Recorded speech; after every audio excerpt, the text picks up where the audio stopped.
오늘 우리에게 주신 하나님 말씀 야고보서 2장 8절 말씀입니다. 야고보서 2장 8절 말씀 제가 가지고 있는 성경책 신약 성경 372페이지입니다.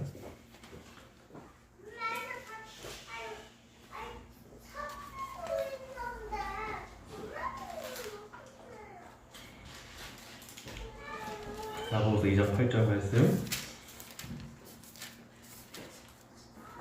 신약 성경 372페이지 다 찾으셨으면 합독하도록 하겠습니다. 시작. 너희가 만일 성경에 기록된 대로 내 이웃 사랑하기를 내 몸과 같이 하라 하신 최고의 법을 지키면 잘하는 것이로니와. 아멘.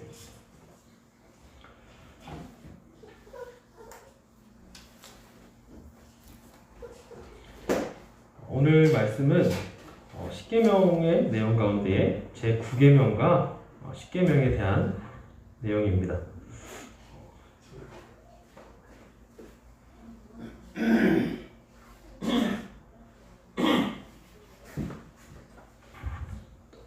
오늘 말씀은 십계명 내용 가운데 제9계명과 십계명의 내용입니다.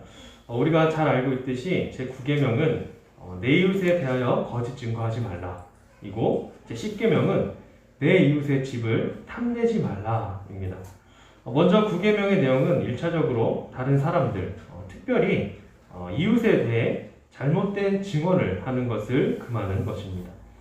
이 말은 그 당시에도 재판이라는 것이 있었고, 그런데 그 재판이 지금처럼 이런 어떤 과학 수사가 있었던 것도 아니고, 증거를 찾고 또 증거를 찾아서 그것을 보존하는 것이 굉장히 어려웠던 시기였기 때문에 어떤 증거보다는 이 증언이 재판에서 차지하는 비중이 매우 컸다고 할 수 있습니다.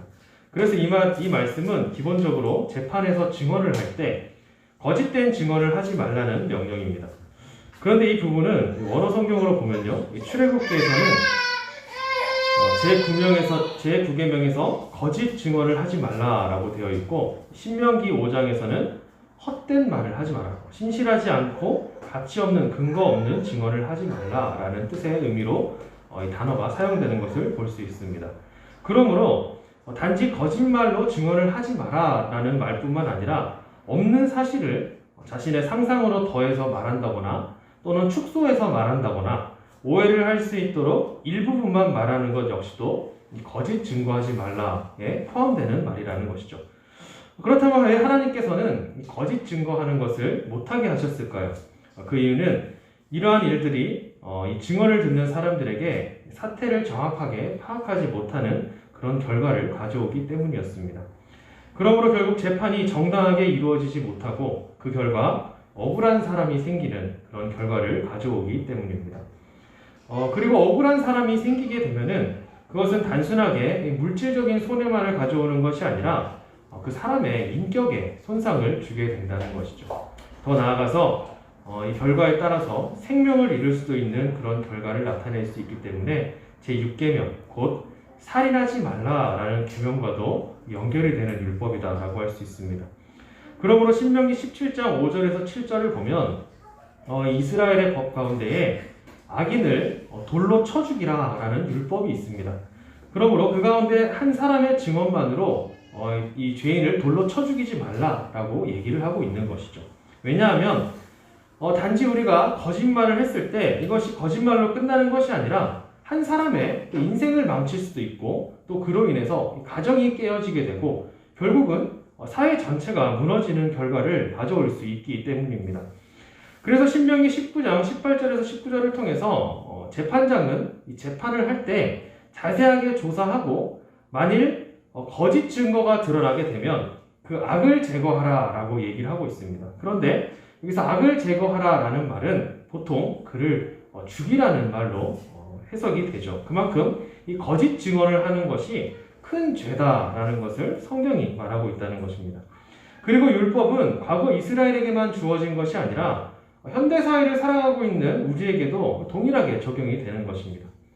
만일 우리가 누군가에 대해서 거짓으로 말을 한다거나 누군가를 향해서 거짓말을 하는 거죠. 그리고 헛된 말을 할 때 우리가 쉽사리 이렇게 쉬운 농담들 이런 얘기들 굉장히 많이 저도 즐겨 하는데 단지 이런 헛된 말들, 거짓말들 이런 것들이 단순히 그 순간에 그 말로써 끝나는 것이 아니라 계속 돌고 돌아서 결국은 이 말을 들었던 사람에게 피해를 주고 인격을 손상시키고 때때로는 이것이 강도가 심할 때 사회적으로 한 사람을 매장시키는 일들이 종종 일어나는 것을 우리가 본다는 것이죠. 그래서 이것을 우리는 현대판 마녀사냥이다 라고 얘기를 하는데, 이런 현대판 마녀사냥이 인터넷 가운데서 어떻게 일어나게 되면 결국은 그 일로 인해서 극심한 스트레스로 한 사람이 자살하는 일들도 우리가 볼 수 있는 것이죠. 그래서 결국은 이것이 거짓말하는 것이 제9계명을 어기는 것과 동시에 제6계명도 동시에 어기는 결과를 가져올 수 있다라는 것입니다. 그러므로 이것을 우리가 조금 깊이 생각하면 하나님께서는 단지 재판의 과정에서만 거짓으로 증언하지 말라는 것이 아니라 우리의 일상생활 가운데서도 거짓말을 하지 말라. 그리고 삶의 모든 상황에서 진리를 드러내는 말을 해라 라는 것으로 해석할 수 있습니다.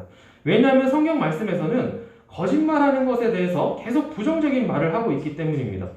출애굽기 23장 1절에서 3절 이렇게 얘기합니다. 너는 거짓된 풍설을 퍼뜨리지 말며 악인과 연합하여 위증하는 증인이 되지 말며 다수를 따라 악을 행하지 말며 송사의 다수를 따라 부당한 증거를 하지 말며 가난한 자의 송사라고 해서 편벽되이 두둔하지 말지니라. 어떤 상황 가운데서도 거짓말하지 말라라는 것이죠.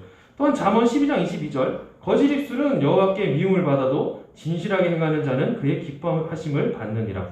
골로새서 3장 9절 너희가 서로 거짓말을 하지 말라. 옛사람과 그 행위를 벗어버리고. 그러니까 우리가 새로운 사람이 되었으므로 우리 입술 가운데에서는 거짓말이 아니라 진실된 말이 나와야 된다는 것입니다.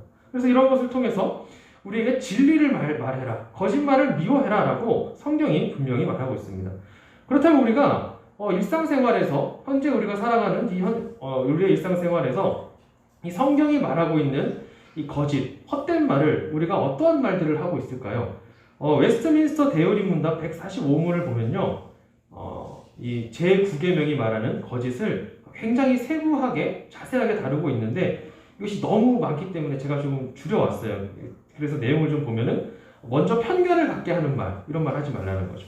거짓된 증거를 제시하거나 증언하는 것, 악한 명분을 편드는 것, 공평하지 못한 선고를 내리는 것, 선을 악하다고 하거나 악을 선하다고 하는 것, 사기치는 것, 의로운 주장에 대한 침묵, 적절하지 못한 상황에서 참된 것을 말하는 것, 편견을 일으키는 말, 뒤에서 욕하는 것, 욕하여 비난하는 것, 고자질하는 것, 수근수근하는 것, 비웃는 것, 경솔하게 말과 행동하는 것, 편견에 찬 말, 헛된 자랑하는 말, 죄를 감추고 핑계를 대거나 모면하기 위한 일, 남의 약점을 찾는 일, 거짓된 소문을 만드는 말, 다른 사람이 존중받는 일에 대해서 나쁘게 말하는 것, 남을 낮추는 말, 약속을 어기는 일, 이 모든 것들을 알면서도 막지 않는 일, 이러한 일들이 바로 거짓된 말, 제9계명을 어기는 말에 해당된다라고 얘기를 합니다.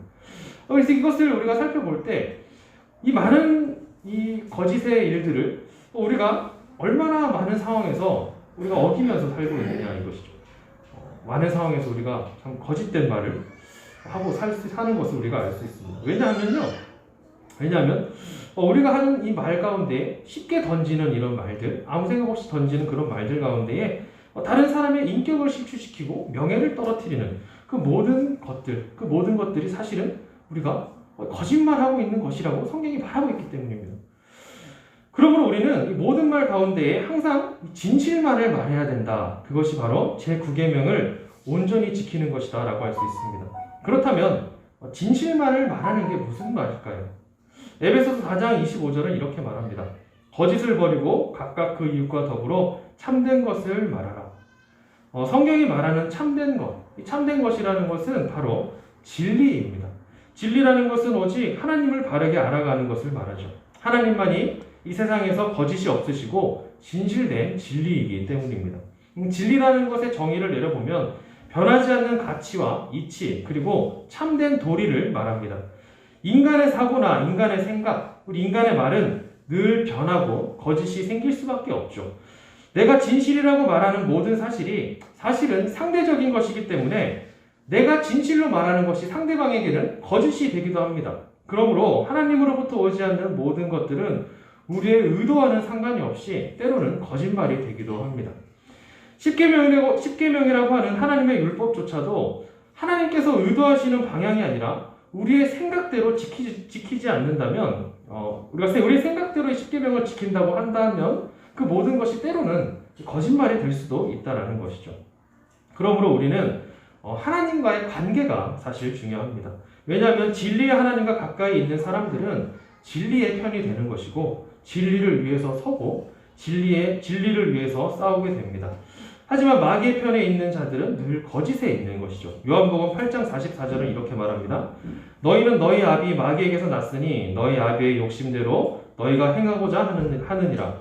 그는 처음부터 살인하는 자여 진리가 그 속에 없으므로 진리에 서지 못하고 거짓을 말할 때마다 제 것으로 말하나니 이는 그가 거짓말쟁이요 거짓의 아비가 되었습니다. 이 말은요, 참된 진리는 바로 하나님의 것이다 라는 말이고 모든 거짓은 마귀의 것이다 라는 것을 말하고 있습니다. 그러므로 우리 그리스도인들은 늘 진리와 함께하고 거짓을 멀리해야 하는 것입니다. 그 이유가 무엇일까요? 하나님께서는 우리를 증인으로 세웠기 때문입니다. 사도행전 1장 8절은 이렇게 말합니다. 오직 성령이 너희에게 임하시면 너희가 권능을 받고 예루살렘과 온 유대와 사마리아와 땅끝까지 이르러 내 증인이 되리라 하시니라. 우리는 모두 하나님의 증인이라는 것입니다. 곧 예수 그리스도의 복음의 증인이 된 것입니다. 그러므로 우리는 우리의 모든 삶의 목적이 바로 하나님의 복음을 전하는 것입니다. 그런 우리의 삶 가운데에 말과 행동에 거짓이 있다면 우리의 삶에 무엇으로 이 진리이신 진실되신 하나님을 전할 수 있을까요? 그러므로 우리는 늘 우리의 삶 가운데에 모든 거짓을 내어버리고 우리의 언어나 행동이나 우리의 목표와 가치에서 참되신 하나님만이 드러나야 됩니다. 그리고 늘 다른 사람을 배려하는 말과 행동으로 살아가는 것이 중요하고 로마서 12장 2절의 말씀처럼 하나님의 기뻐하시고 온전하고 선한 뜻을 잘 분별해내는 삶을 살아가는 것이 이 제9계명을 온전히 지키는 것이라고 할 수 있는 것입니다. 마지막으로 제10계명입니다. 제10계명은 내 이웃의 집을 탐내지 말라라고 말합니다. 이 율법은 탐심을 금하라는 명령입니다. 그래서 구체적으로 이웃의 집, 아내, 남종, 여종, 소, 나귀 등의 이웃의 모든 소유를 탐내지 말라라고 말하는 것입니다. 그런데 제10계명을 언뜻 보면은요, 다른 계명들과 별 차이가 없어 보입니다.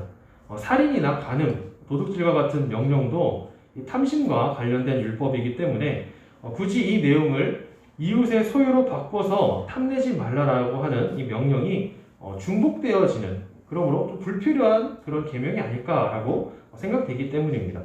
하지만 제10계명은요, 그 10계명의 의미를 살펴보면 제10계명이 바로 이 10계명 전체의 핵심이라고 할 수 있고 그리고 전체의 요약이다라고 할 수 있습니다.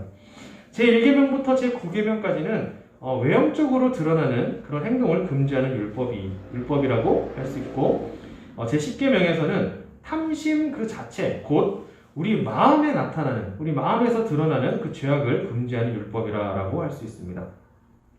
그러므로 탐심을 금지하는 것은 하나님을 사랑하고 이웃을 사랑하는 마음의 기본이다라고 할 수 있는 것이죠. 하나님을 사랑하고 하나님을 사랑하지 못하고 이웃을 사랑하지 못하는 사람들은 그 마음 근본에 탐심이 가득하기 때문입니다. 그 이유가 무엇일까요? 우리가 탐심을 가지는 것은 다른 사람과 비교를 하게 되기 때문이죠. 우리가 비교를 하다 보면 우리가 처해 있는 현실에 대해서 불만을 가지게 됩니다. 그러다 보면 이 세상을 향해서 탓하게 되죠. 이 세상을 창조하신 분이 바로 하나님이신데, 이것은 하나님께서 창조하신 이 세상을 하나님께서 공평하게 모든 사람에게 동등하게 나누어 주지 않았다라는 그런 불평된 마음에서부터 이 모든 것이 시작하기 때문이죠. 아담이 처음 죄를 지었을 때 그 마음 가운데에 하나님처럼 되고 싶어하는 그 마음이 생겨났던 것이죠. 그러므로 자신의 것이 아닌 하나님의 것을 가지고 싶어 했습니다. 그리고 이제 아담으로부터 그 이후에 타락한 인간들은 이제 죄악된 방법을 통해서 다른 사람의 것을 가지려고 하는 것이죠. 그리고 그 모든 죄의 근본에는 우리의 만족이 아닌 다른 사람과의 비교가 있다라는 것입니다. 그리고 비교하는 마음은 자신과 또 세상이 불공평하다라고 생각하는 그런 생각에서 시작이 됩니다. 그리고 이 세상을 창조하신 하나님께서는 이 세상을 동등하게 나눠주시지 않았기 때문에 이 세상이 불공평하다. 그러므로 비교하고 남의 것을 탐내기 시작하는 것입니다. 또한 예수님께서는 행동으로 드러나지 않는 우리 마음에서 이 탐욕이 시작되는 것을 죄라고 말씀하셨죠. 그러므로 하나님께서 제10계명을 통해 우리 마음에 비교하는 생각과 남의 것을 탐내는 그 욕망 자체를 경계하여서 죄를 짓지 않도록 하신 것, 그것이 바로 제10계명의 의미다라고 할 수 있습니다. 더 나아가서 골로새서 3장 5절의 말씀을 보면요. 그러므로 땅에 있는 지체를 죽이라. 곧 음란과 부정과 사욕과 악한 정욕과 탐심이니 탐심은 우상숭배니라 라고 말하고 있습니다. 여기서 탐심이라는 단어는 제10계명에서 나오는 남의 것을 남의 소유를 이웃의 소유를 탐내지 말라라고 하는 그 탐심의 내용이고, 여기서 이 탐심이 우상숭배다. 이 우상숭배는 제1계명과 제2계명에 나타나는 것인데, 여기서 우상숭배를 말하는 것은 하나님 외에 다른 것을 섬기는 것을 뜻하므로 제1계명이라고 1계명에 관련된 것으로 우리가 알 수 있습니다. 그러므로 결국 제10계명이 이 모든 죄의 시작은 이 마음의 죄다. 곧 탐심을 지적하는 율법인 것과 동시에 이 모든 율법의 시작인 제1계명과 연관되어서 설명을 하고 있는 것입니다. 그래서 마음의 탐심을 가지는 것은 곧 그 마음 가운데에 하나님이 계시지 않는다. 하나님 외에 다른 것들을 섬기는 것으로 가득 차다라는 것을 말하는 겁니다. 다시 말해서 탐심의 문제는 하나님을 믿지 않는 자들과 하나님을 믿는다고 하더라도 자신의 필요에 의해서 가끔 하나님이 필요할 때만 하나님을 믿는 자들의 마음 가운데 나타나는 이 죄악이다라는 것을 알 수 있는 것이죠. 탐심이라는 것이 하나님을 믿지 않는 자들, 그리고 우리가 하나님을 믿는다고 하지만 가끔 하나님을 믿는 것처럼 하는 사람들, 내가 필요할 때만 하나님을 찾는 그런 사람들 마음 가운데에 이 탐심이라는 죄악이 가득 차고 있다는 거예요.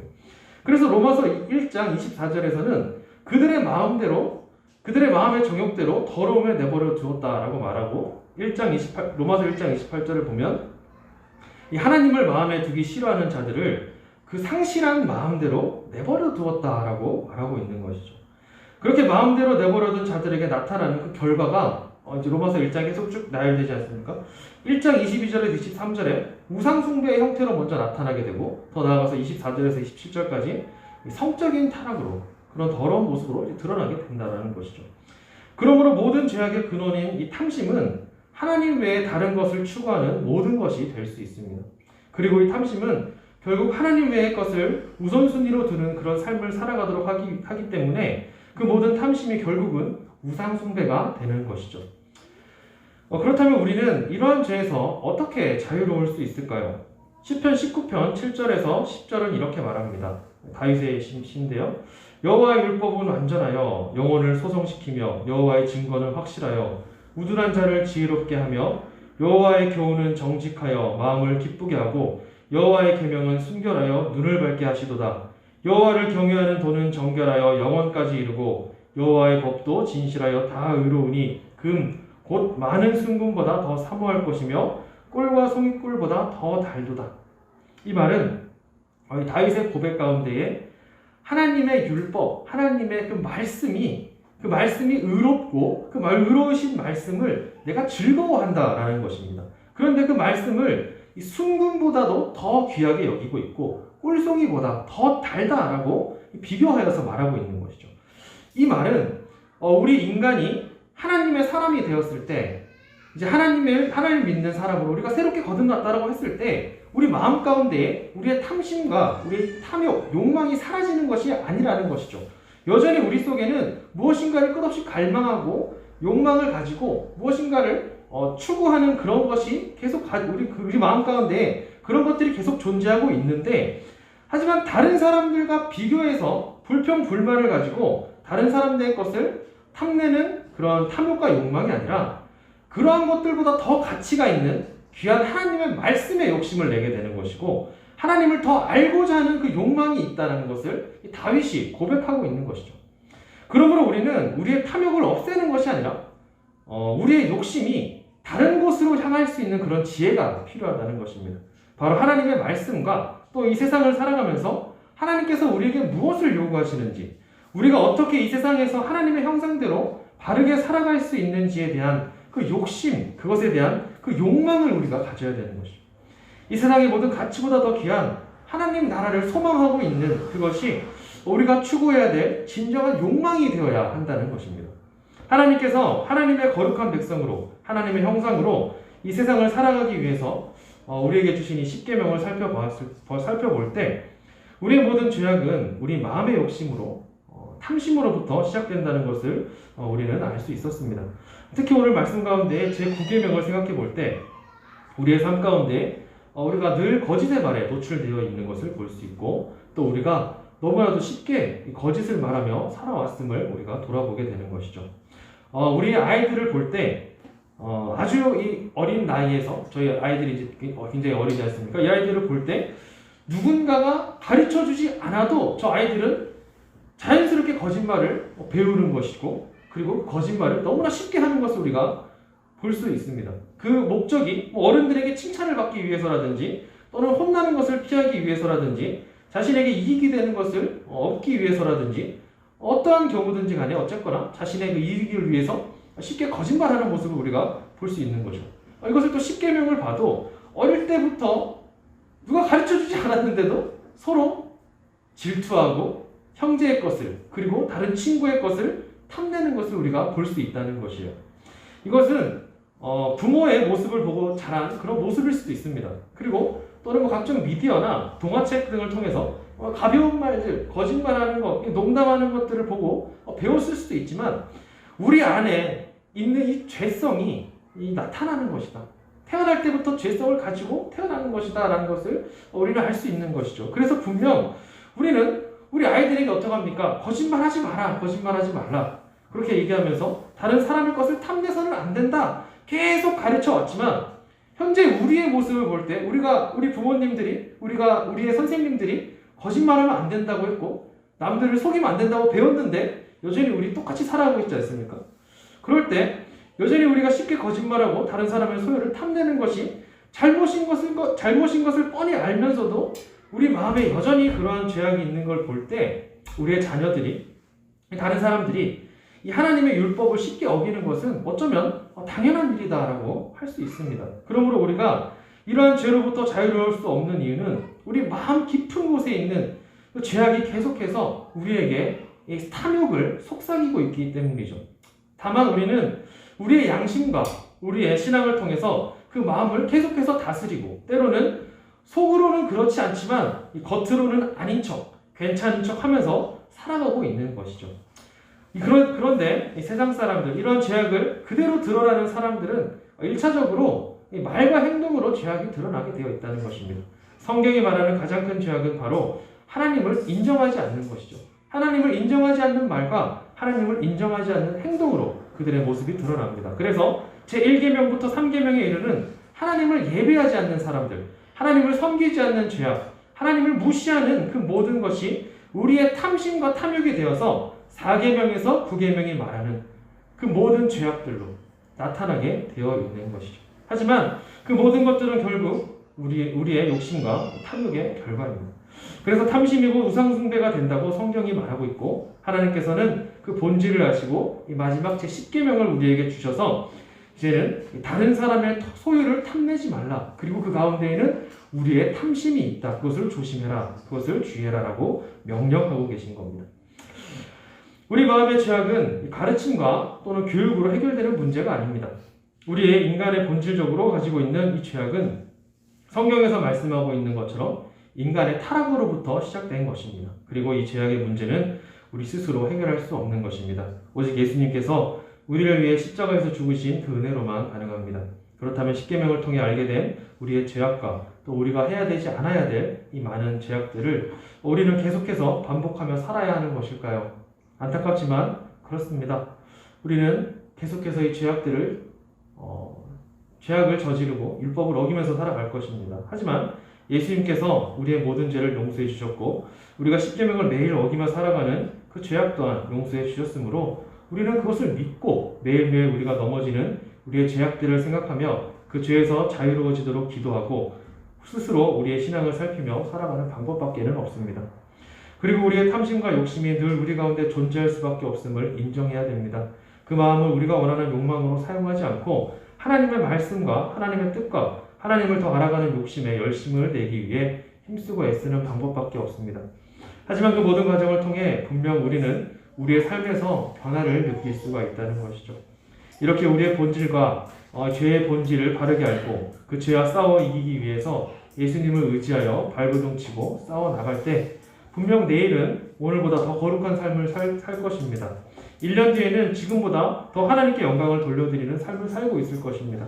그리고 우리가 우리의 생명이 끝나는 그 영화의 단계에 왔을 때는 하나님께 영광을 온전히 돌려드리는 정말 부끄럽지 않은 그런 인생을 살아왔다고 돌아볼 수 있는 우리 모두가 되어 있을 것을 확신합니다. 또 그렇게 우리 모두가 믿고 나아가는 우리 모두가 되길 주님의 이름으로 소망합니다. 기도하겠습니다. 하나님 감사합니다. 오늘도 우리에게 은혜 주셔서 제9계명과 10계명의 말씀을 통하여서 우리 죄악의 우리 마음 가운데 있는 이 죄악의 본질을 알게 하심을 감사합니다.